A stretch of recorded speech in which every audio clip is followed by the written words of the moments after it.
Today, we have one nomination and 4 bills on the agenda.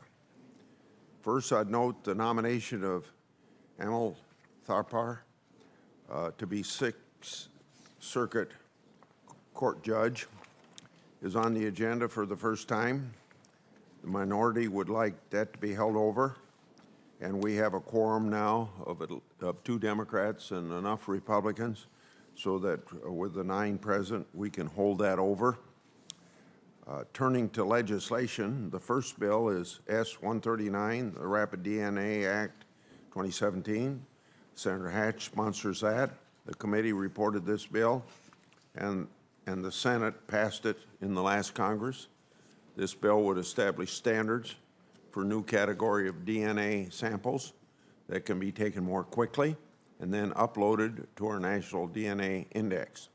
The second bill, the Protecting Young Victims from Sexual Abuse Act of 2017. Senators Feinstein, Collins, and I introduced this bill in March in response to media reports about sexual abuse of child athletes. It imposes mandatory reporting requirements for the staff of amateur sports facilities across the country. It also extends the statutory period in which victims can file lawsuits against the perpetrators of sex crimes. The next bill, S-583, the American Law Enforcement Act, HEROES Act, sponsored by Senator Cornyn. The bill would specify that the COPS program, that in that program, an allowable use of funds would be prioritized for hiring and training of veterans. The final bill, the Law Enforcement Mental Health and Wellness Act, which is appearing on the agenda for the first time. This bill will be held over because we have a quorum, so we can move on that. And we'll take the matter up at our next exec, which will be held during Police Week. On different topics, Mr. Comey testified before the Judiciary Committee last week. Senator Blumenthal asked him whether the FBI had ruled anyone out as a potential target of the investigation of allegations of collusion between the Trump campaign and the Russians. In response, Mr. Comey stated, quote, "Well, I haven't said anything publicly about who we've opened investigations on. I briefed the chair and ranking member on who those people are," end quote. Mr. Comey was asked if the FBI is investigating the president. He refused to answer. Then Mr. Comey said he didn't want people to overinterpret his refusal, but that he wasn't going to comment on anyone in particular. He thought that it would put him on a slippery slope of having to answer who else is or is not under investigation. That could reveal who is being investigated. Now, I understand why he took that position, but I don't have to agree, at least not when it comes to the president and senior government officials. The American people deserve to know if senior government officials are under active criminal or intelligence investigation. Mr. Comey did brief Ranking Member Feinstein and me on who the targets of various investigations are.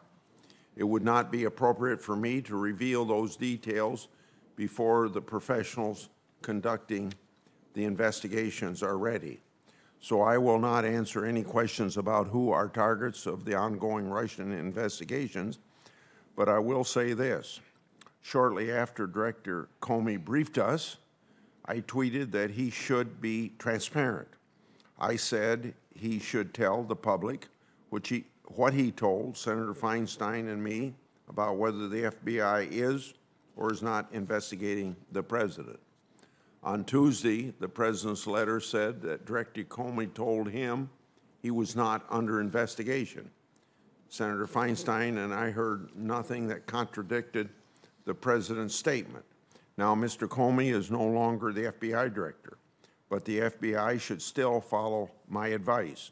It should confirm to the public whether it is or is not investigating the president, because it has failed to make this clear. Speculation has run rampant.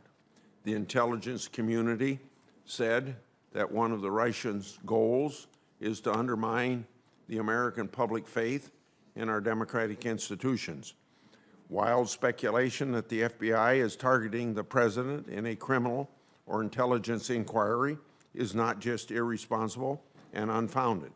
It provides aid and comfort to the Russians and their goal of undermining faith in our democracy. So what I suggest is that before this committee does anything more on this matter, that all the members get briefed by the FBI on what is actually going on. Hopefully that will help temper some of the unsubstantiated statements that have been made. So now I turn to Senator Feinstein, and then we'll go to the agenda. Mr. Chairman, will you yield for a question after Senator Feinstein speaks on your statement? She's going to be able to speak now. And would you yield for a question after that? Yes. Thank you. Yeah. Thanks very much, Mr. Chairman. I very much appreciate what you said, and it's very accurate.